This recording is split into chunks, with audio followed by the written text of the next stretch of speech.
Yechia Melech HaMashiach, Parashat Chayei Sarah. Parashat Chayei Sarah, c'est la paracha qui est liée à la femme juive.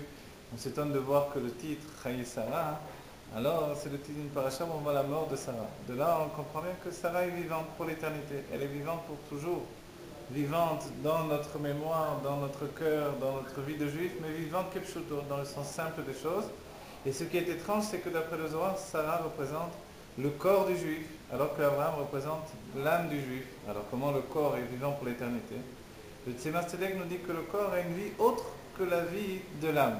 L'âme a une vie qui est comparable au somméar, à la plante, qui grandit du bas vers le haut, et qui prend une vitalité qui lui permet même d'être chai, de bouger de niveau en niveau, d'endroit en endroit. Tandis que le domaine, le minéral, lui, il a une vie qui est appelée une vie morte. Et le corps, on sait bien que le chidouche, la nouveauté même du corps de l'homme par rapport à toutes les autres créatures, même ce qui inclut les anges, c'est que le corps est fait avec de la poussière de la terre. Et dedans, Dieu va insuffler une âme qui vient de son être à lui. Et ça, c'est le corps du juif. Et le corps de l'homme en général, venu d'Adam Rishon.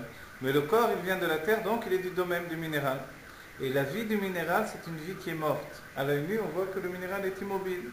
Et le Tzemach Tzedek nous dit, donc, il a une vie qui lui appartient, puisque quand l'âme quitte le corps reste encore dans le monde. Mais pourtant, sa vie à lui n'est pas la même vie que la vie de l'âme.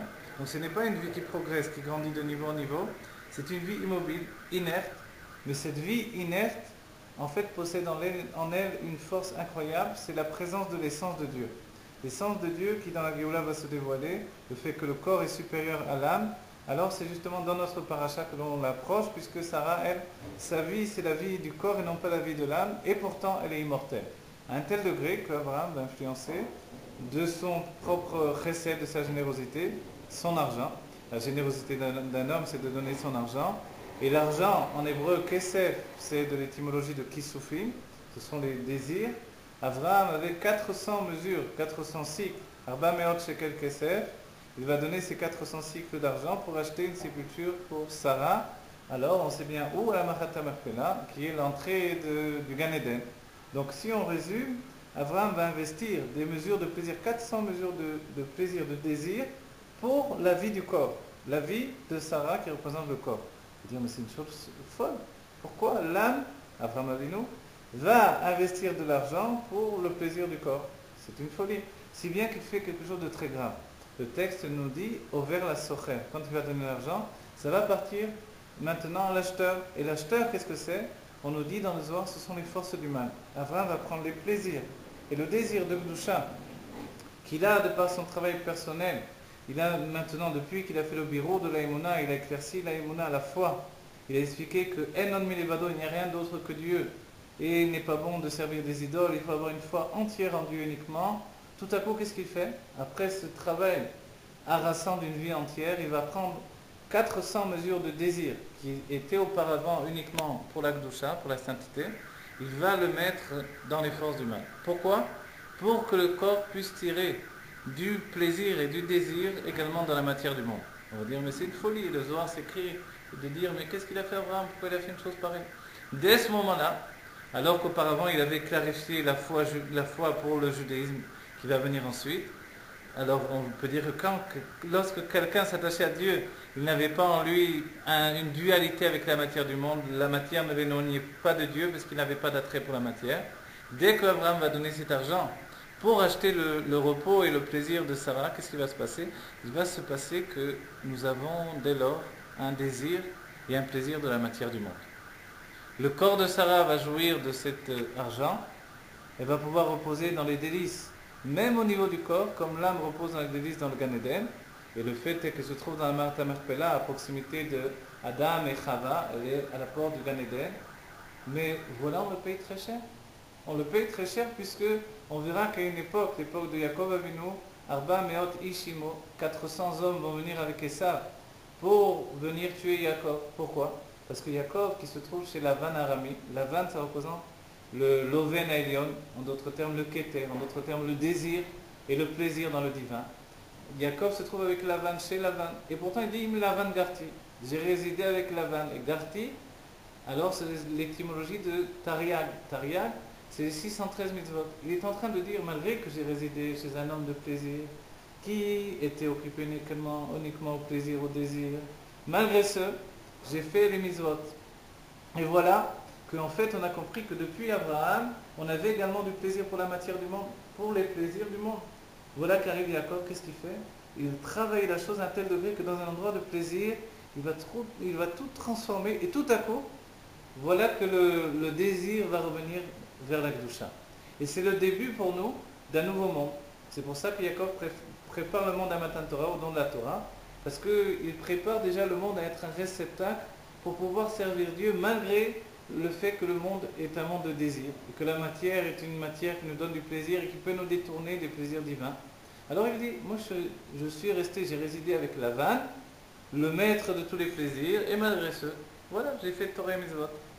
Qu'est-ce qui se passe? Aussitôt, les mesures d'argent qui étaient des mesures de plaisir qui ont été payées par Abraham Avinu, c'est pas juste une histoire comme ça, on a l'impression, bon, c'est quelque chose de spirituel, ça touche pas le monde réel. Non, ça touche tellement le monde réel que du temps de Jacob, il s'était corporisé dans 400 hommes de chair et de sang, qui se sont levés comme des guerriers avec Essa pour venir tuer Jacob. Et sur le chemin, on sait que Jacob a envoyé des anges qui vont les frapper à un tel degré que, alors ils vont dire, effectivement, d'abord ils vont dire non, on appartient à Essa. Alors ils vont prendre des coups de tous les côtés, jusqu'à ce que, soumis totalement, ils vont dire on appartient à Jacob. Et alors là, les anges vont les laisser. Pourquoi? Parce que dès le moment où ils appartiennent à Jacob, il y a une possibilité de bureau, de transformation de ce désir pour que cela devienne finalement un désir également de la Kedusha. Quand on revient en arrière, on va poser la question, mais Abraham, pourquoi il a fait ça, Abraham? Alors il y a plusieurs explications. L'une des explications qui rejoint les drushim habituels de la Chassidut, essentielle, c'est le fait qu'il faut réaliser d'Ira Batartonim. Il nous faut faire une maison pour Dieu ici-bas. Et pour faire pour Dieu une maison ici-bas, il faut que le monde ait aussi un attrait pour moi. C'est vrai que ça occasionne une lutte, c'est vrai que le Benoni, lui, il est en lutte et que finalement il est qu'Racha, il est comme un Racha, comme un impie, parce qu'à chaque moment il peut tomber. Mais en réalité, c'est ce qui donne la valeur de la vie. La valeur de la vie, c'est la lutte entre le bien et le mal, entre Jacob et Esav qui est en nous, l'âme divine et l'âme animale. Et cette lutte ne commence que par le fait que la matière a un véritable attrait pour moi. Si j'étais en dehors de la matière, comme une sorte de Benoni, qui est un Benoni qui... C'est pas par un travail qu'il se prive du monde, parce qu'il n'aime pas le monde. Il n'aime pas la boisson, il n'aime pas les femmes, il n'aime pas le plaisir, il n'aime rien. Il est comme ça, quelqu'un qui est froid de nature, nous dit le Tanya. Dans ce cas-là, c'est pas une valeur, c'est pas un ouved, c'est pas quelqu'un qui a travaillé pour atteindre son niveau. Alors s'il n'a pas travaillé pour atteindre son niveau, il n'a pas une grande valeur, ça ne s'appelle pas un ouved Hashem. Ouved Avaye, c'est quelqu'un qui, malgré sa nature, son attrait pour le mal, son attrait pour tout ce qui est la matière et les plaisirs du monde, se retire de tout ça pour se consacrer à Dieu, avec un effort terrible, avec des chutes qui ont préparé cet effort-là. Alors, lorsqu'il arrive à faire ça, alors il fait Dira Batartonim. Dira Batartonim, c'est quand les étincelles de Kedusha, quand le plaisir de l'homme s'est investi dans la matière et dans les plaisirs du monde, et qu'ensuite, par la Kedusha, de la Tchouva, par le retour, la Tchouva, le fait de revenir à Dieu, tout mon être, et ce que ça va occasionner de dévoilement divin, à ce moment-là, quand je reviens à Dieu, toutes les étincelles vont revenir vers Dieu et elles vont remonter à leur source divine. Alors là, le monde est transformé. Et voilà pourquoi Abraham a donné 400 cycles d'argent dans les plaisirs, les désirs du corps, pour que finalement il soit fait d'Ira Batartonim. Une autre explication, c'est que Abraham représente l'âme et Sarah représente le corps. L'âme et le corps sont un couple. Abraham et Sarah, ce sont deux êtres qui ne se séparent jamais, comme le corps et l'âme. Mais voilà qu'arrive le moment de la séparation, où le corps va partir à la terre et l'âme va monter dans le Gan Eden. Entre chaque vie, au moins une ou deux parts de l'âme montent au Gan Eden. Tandis que le corps, le pauvre, est toujours dans la terre. Alors qu'est-ce qui se passe? L'âme, Abraham Avinu, ne veut pas se séparer du corps. Mais le corps, lui, qu'est-ce qui va se passer dans la Géoula? Dans la Géoula, le corps va dévoiler qu'il est plus élevé que l'âme. Et comme il dévoile qu'il est plus élevé que l'âme, alors pourquoi il va avoir besoin de l'âme Latilavo? Il n'en aura plus besoin. Donc il risque de dire à l'âme, écoute, moi j'ai souffert pendant des siècles et des siècles. Toi, tu as été toujours au Gan Eden. Moi, j'ai traîné dans la poussière de la terre, du cercueil, alors de la tombe. Maintenant, tu veux que je vienne avec toi et que tous les deux ensemble on jouisse du divin? Ça ne m'intéresse pas. Je suis supérieur à toi, j'ai plus besoin de ta vitalité. Je peux très bien jouir tout seul. Et Abraham, en tant qu'âme, prend peur. Pourquoi? Parce que le but, c'est la fusion de la spiritualité et de la matière. Et si la matière réalise qu'elle est plus élevée que cette spiritualité qui vient d'en haut, parce qu'elle est proche de l'essence de Dieu, alors elle peut très bien rejeter la spiritualité de l'âme. Mais dans ce cas-là, il n'y a pas de bureau, il n'y a pas de finalité de tout notre travail. Aussi, Abraham va donner de l'argent pour que le corps, pendant le temps de l'exil, jouisse également.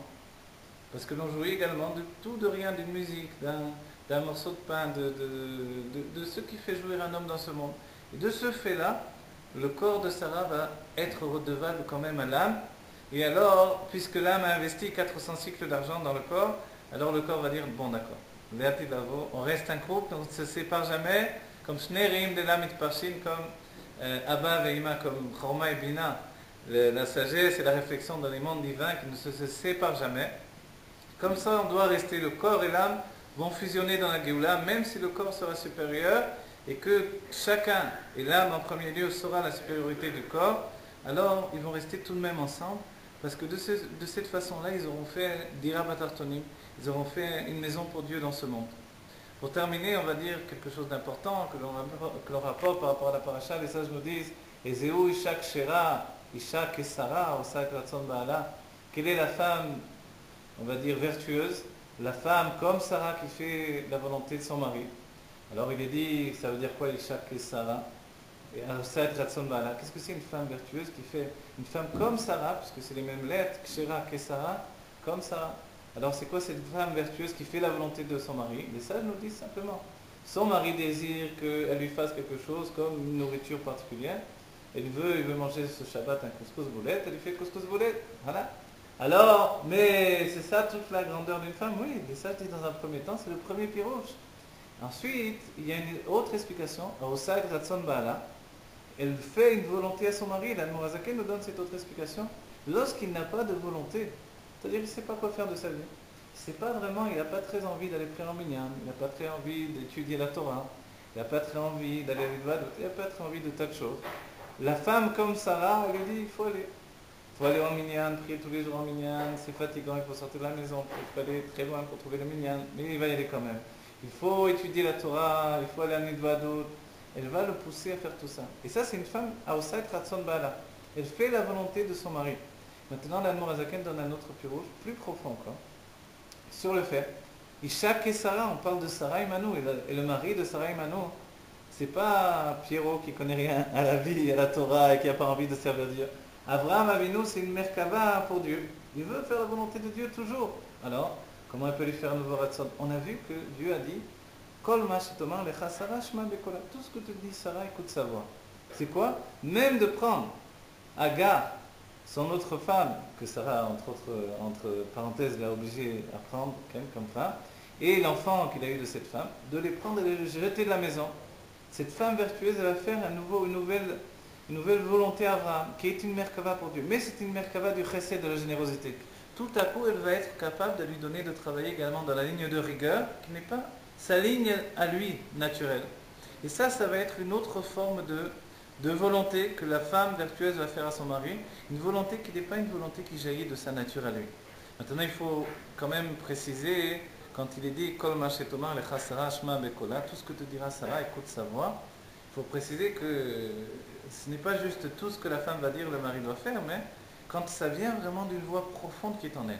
Non pas du voisin, non pas peut-être même d'un rave qu'elle a entendu à la radio par erreur, par hasard, en passant, non pas de la voisine, de la copine, mais que ça vient vraiment d'elle profondément. Alors là, il doit écouter sa voix, parce qu'alors c'est Dieu qui lui parle par l'intermédiaire de sa femme. Et ça, cette faculté de faire que le mari ait une volonté, ou que le mari ait une volonté nouvelle qui n'est pas dans sa ligne de travail à lui, c'est quelque chose qui vient de la femme elle-même quand elle est comme Sarah. Et une femme comme Sarah, c'est d'abord une femme aussi qui fait la volonté de son mari. On voit Abraham vient quand les anges arrivent à la maison. Alors Abraham dit à Koura, va vite faire, préparer à manger, va faire ça et ça pour les invités. On voit qu'il a l'habitude de lui demander de faire des choses. Et elle, comme elle sait que c'est un tzaddik, et qu'elle-même est une tzaddiket, alors elle veut faire sa volonté. Parce que leur volonté à tous les deux, c'est de faire une maison pour Dieu. Voilà. Qu'on ait le trouve de vivre la Shrina dans le couple, la Shrina avec Sarah, qui n'est jamais morte, et dans la Géoula on verra, Sarah et Manou, ce soir à côté de nous pour le repas du Léviathan et du Shorabar, avec le Rabbi Melech HaMashiach et tous les enfants d'Israël. Et là on fera les Chaim avec Abraham et Sarah, et on sera tous dans la Géoula avec le Rabbi Melech HaMashiach, et on lui dira, Yechi Adonai, Moen, Rabbeinu, Melech HaMashiach, L'Olam, Vaed, Amen.